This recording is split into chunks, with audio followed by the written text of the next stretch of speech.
Good evening, I'm Nisa Petrilli. I'm Jay Kaplan. I'm Steve Ferguson. And I'm Sean Roman. And this is On the Sports Lines for June 7th, 2018.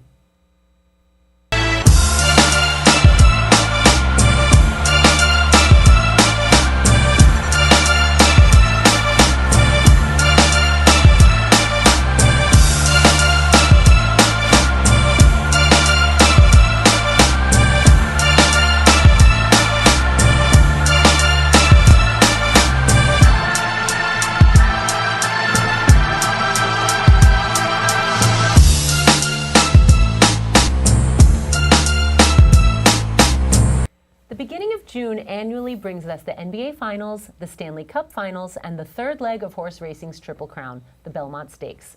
This year, we also get one of the globe's biggest sporting events, soccer's World Cup.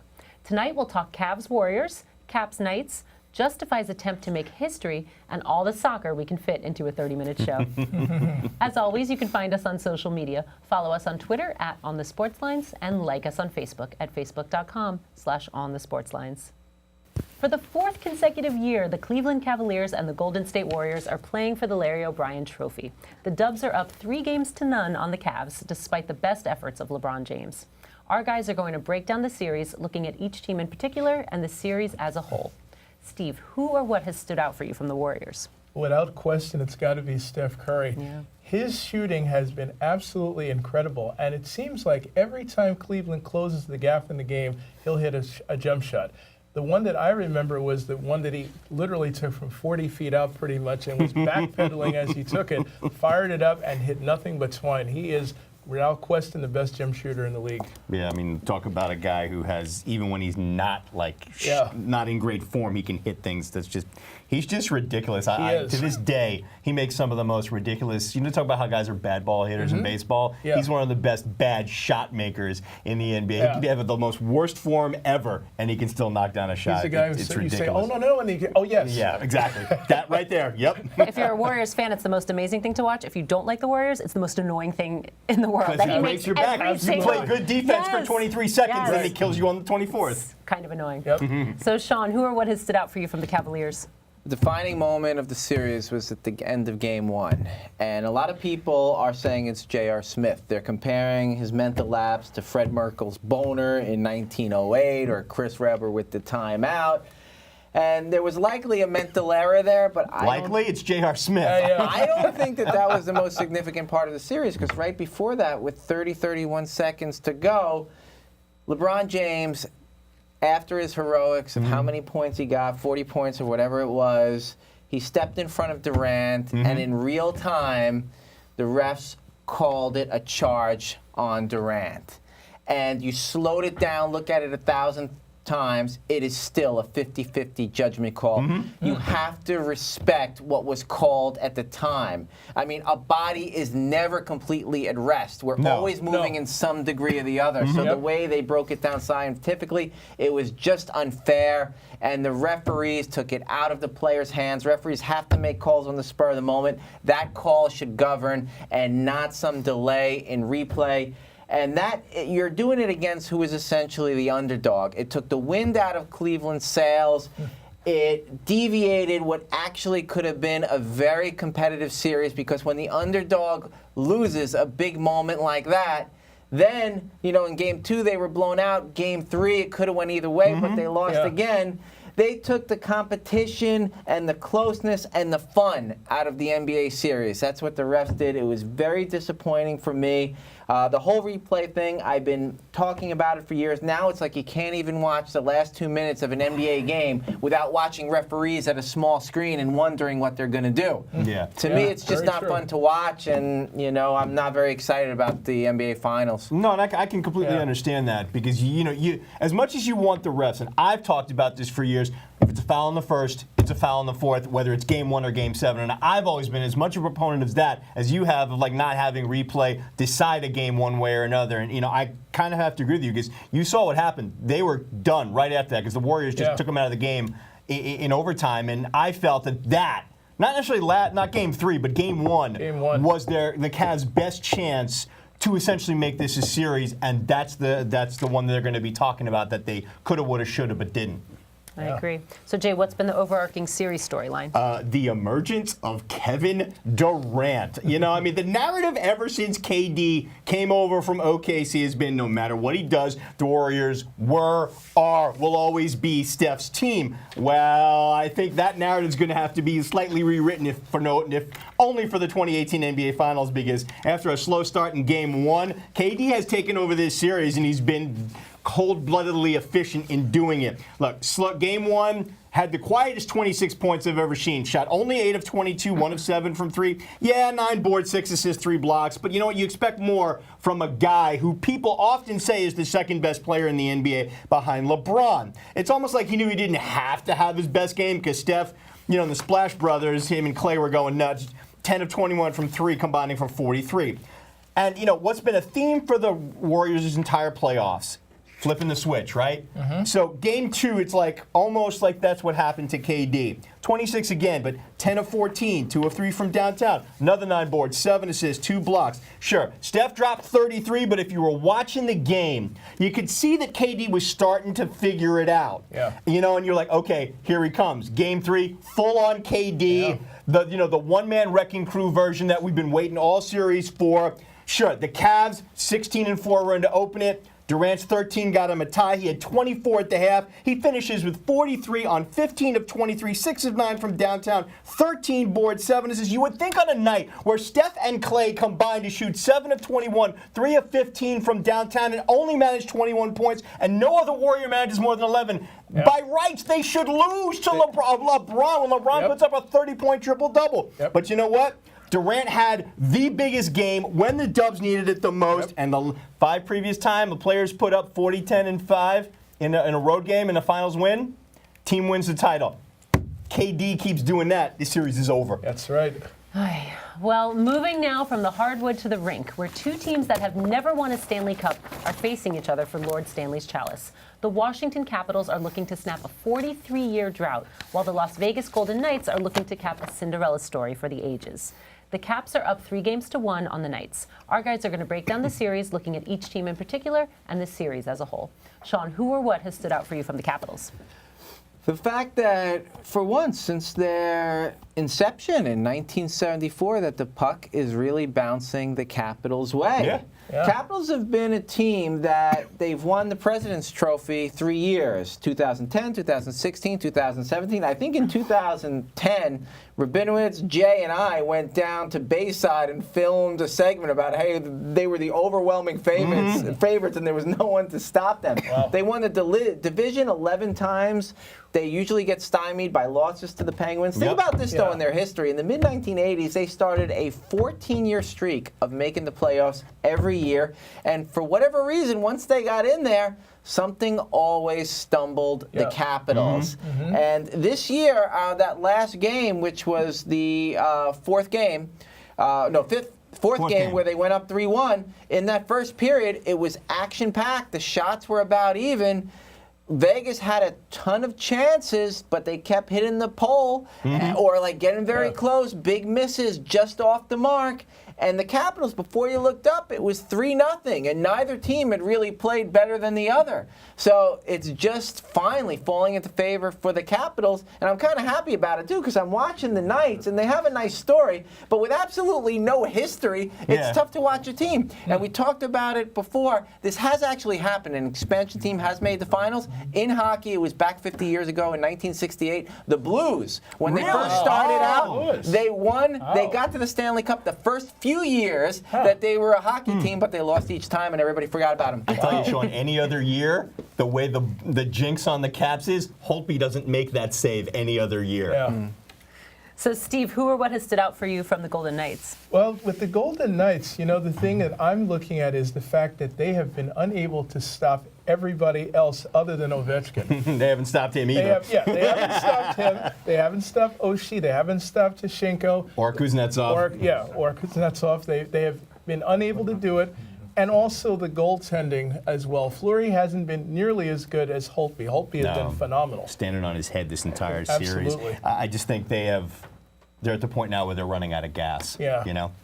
So, Jay, what's been the overarching series storyline? You know, I think the overall, for me, it's been what does winning a Stanley Cup mean for Alex Ovechkin's legacy? Now, I mean, to a certain extent, it's a big deal for his legacy, and I say yes to a certain extent because when you're an 11-time All-Star, 3-time MVP, you led the NHL in goals 7 times, including this season, you're pretty much a first-ballot Hall of Famer, so your legacy is somewhat secured. What it does do is it adds more fuel to the argument that he, as opposed to his nemesis, Sidney Crosby in Pittsburgh, is the player of this generation, kind of like how the debate went on for years in the NFL, Peyton Manning versus Tom Brady. Peyton had all the records. Tom Brady had all the rings, and only dropped a little bit when Peyton finally got a Super Bowl ring.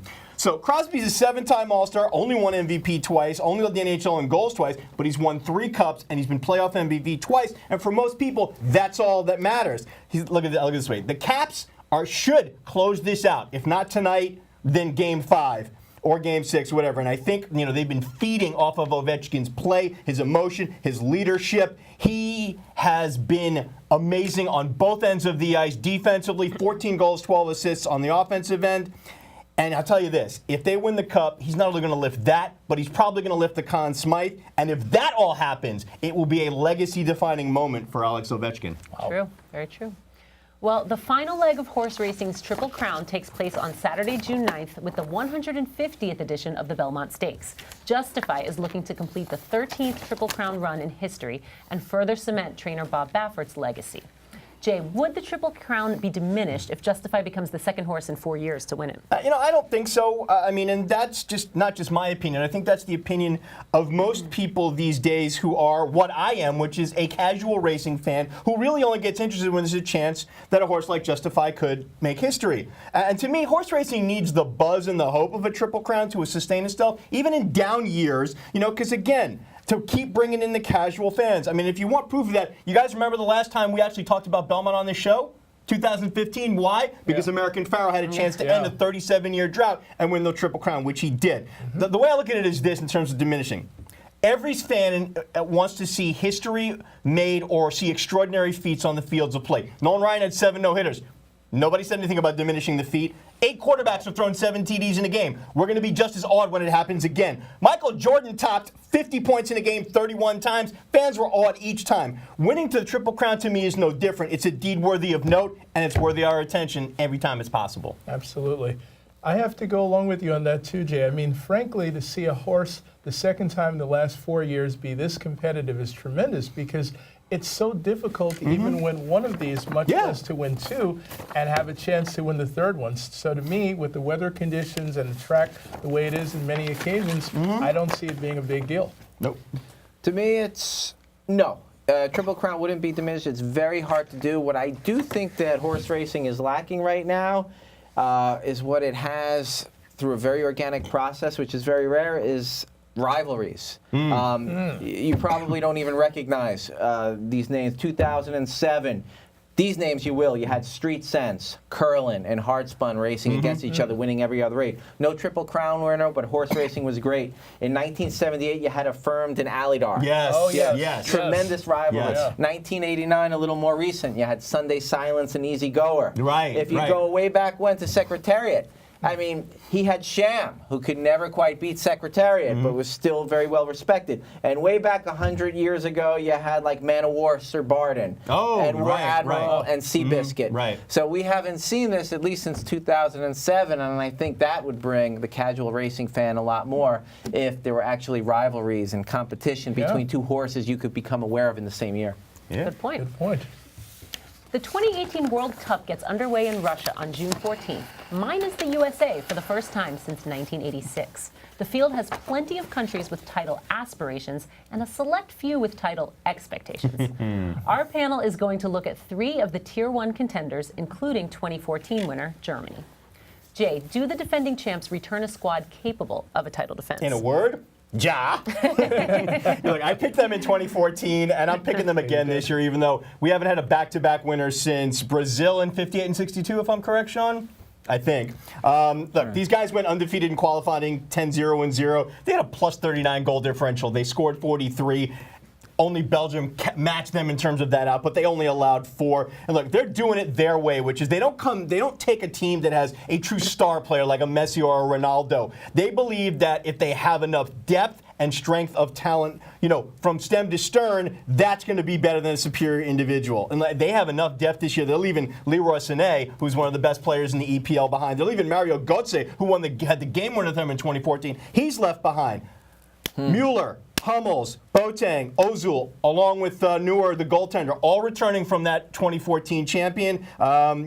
Neuer's a little banged up, so they're hoping he's 100% healthy by the time things get underway, because this guy's hands down, at least in my opinion, the best goaltender in the world. Look, Joshua Kimmich seems to be the big new face. He had 2 goals and 9 assists in qualifying.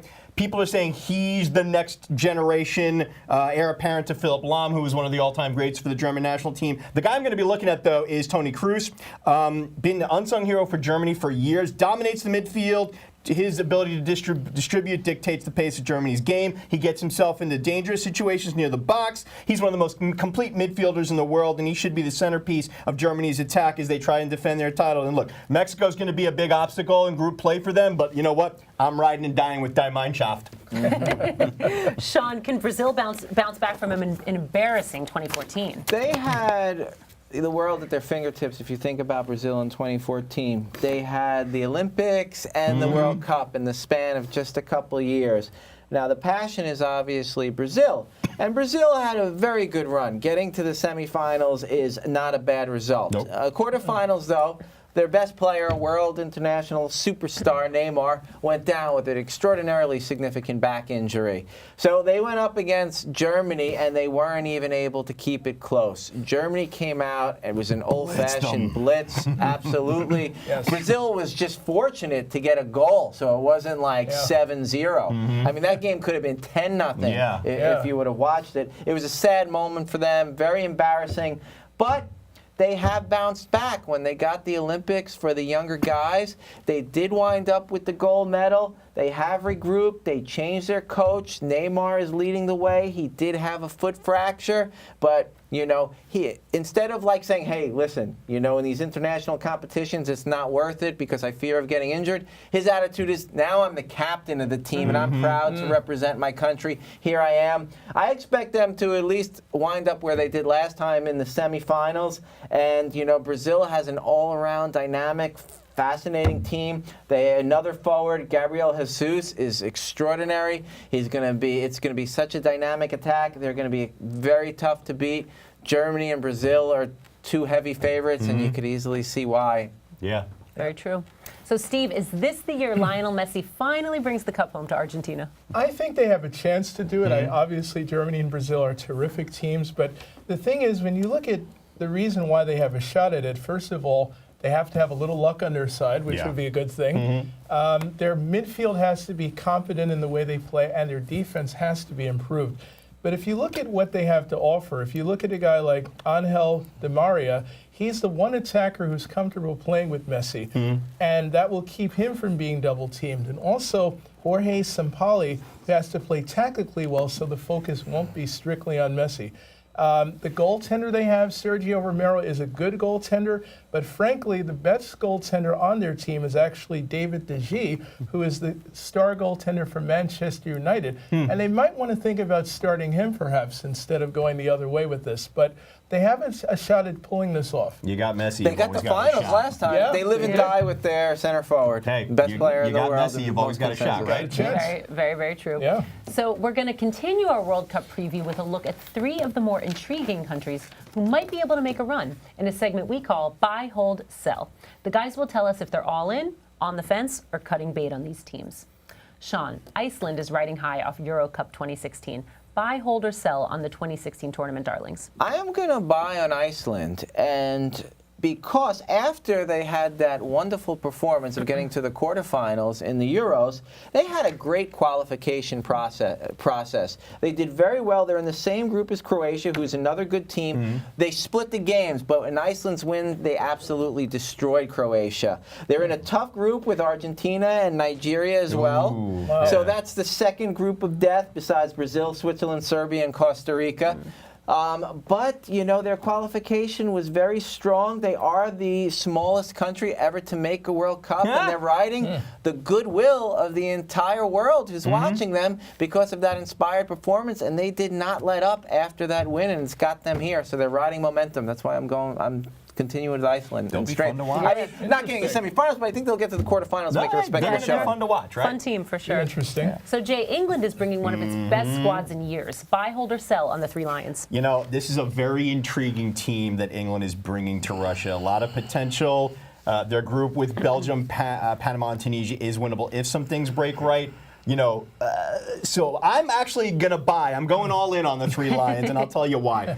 England is why Group G is intriguing. What they've done against top-tier opponents, with their recently implemented 3-5-2 system, they've shut down Germany, Brazil, Italy, Netherlands. The question is, will it work against, what they call the minnows, the likes of Tunisia and Panama? Group stage is going to be a laboratory of a sense for them. Look, without Wayne Rooney, not on the team this year, this is a completely different team. They bring one of the more fast, more athletic teams to the World Cup. They have a plan and players who can execute it, and you haven't really been able to say that about them a lot in the previous World Cups.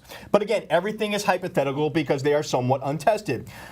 You've got this is the quartet that I'm kind of going to be looking at. You got Raheem Sterling partnering with Harry Kane up top, and you got Dele Alli and Jesse Lingard right behind them. The attacking firepower of that quartet alone is considerable, and this is a team that should be able to create scoring chances. Kane, of course, is going to be the key. England will go pretty much as far as he can take them. He's coming back from an ankle injury in March, and some people think maybe too quickly. Is he 100%? Who knows?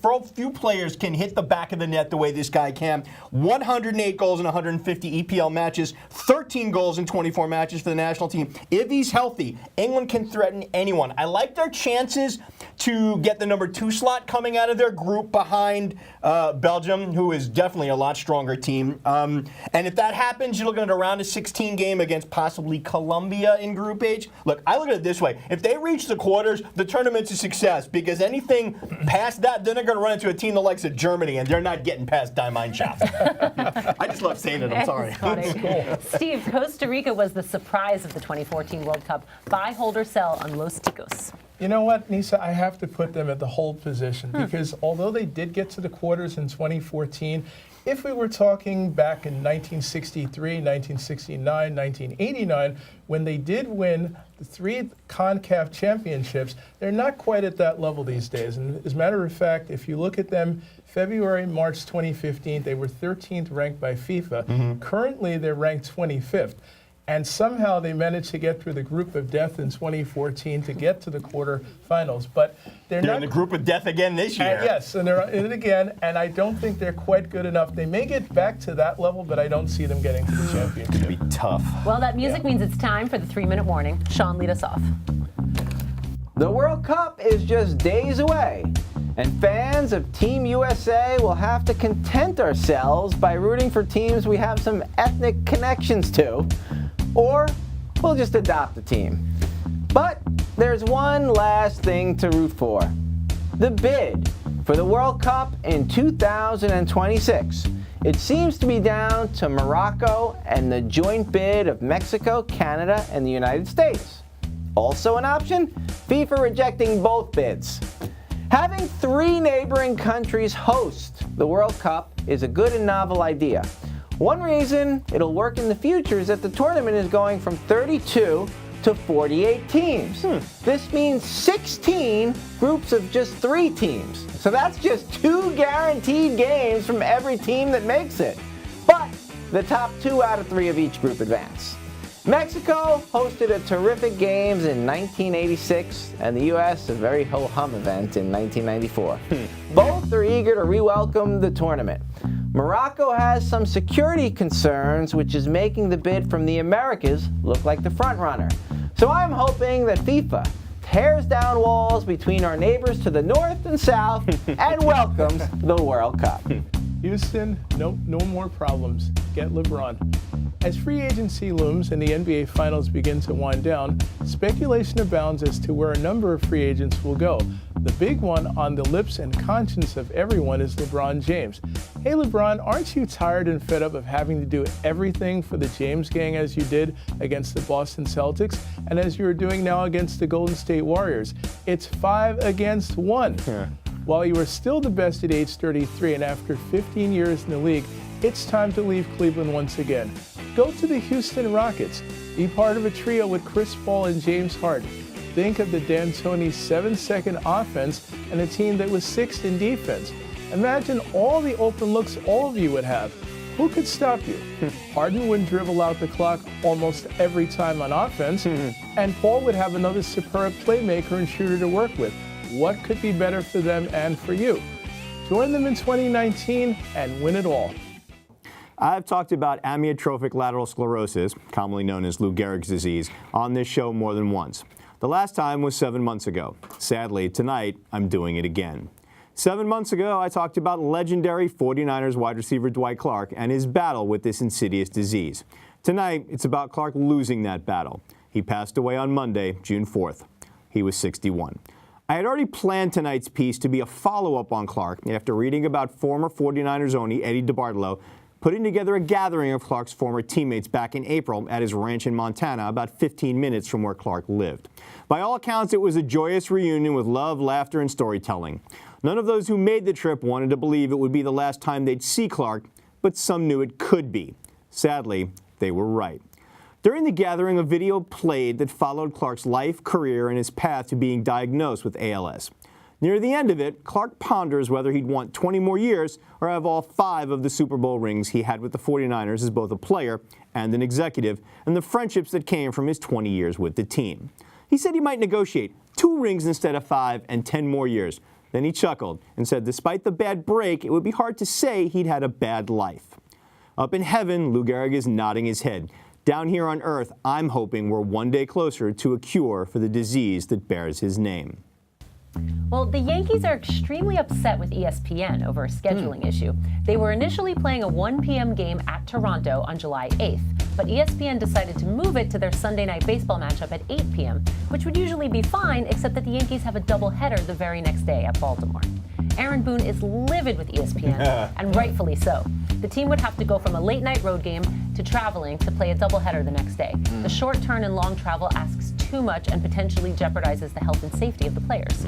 What's more disappointing is ESPN's reasoning for the schedule change. Their lead-up to the Sunday night game is the All-Star voting announcement, and they figured the Yankees' presence in the game would bring in additional viewers for the All-Star show. Ratings are not a reason to put player health at risk. Nope. The Yankees have threatened to stop cooperating with the network and will refuse all interviews with ESPN broadcasters for the rest of the season if this game remains at 8 p.m. It'll be interesting to see how this battle plays out, but I'm hoping ESPN comes to their senses and selects a different game for that Sunday night. For Jay Kaplan, Steve Ferguson, and Sean Roman, I'm Nisa Petrilli. Thanks for spending part of your evening with us. We'll see you on June 21st for the On the Sports Lines 2018 NBA Draft Special. Remember, if you want to see this show again or catch up on any of the ones you might have missed, check us out at youtube.com/onthesportslines. Good night, everyone. Night, everybody. Good night.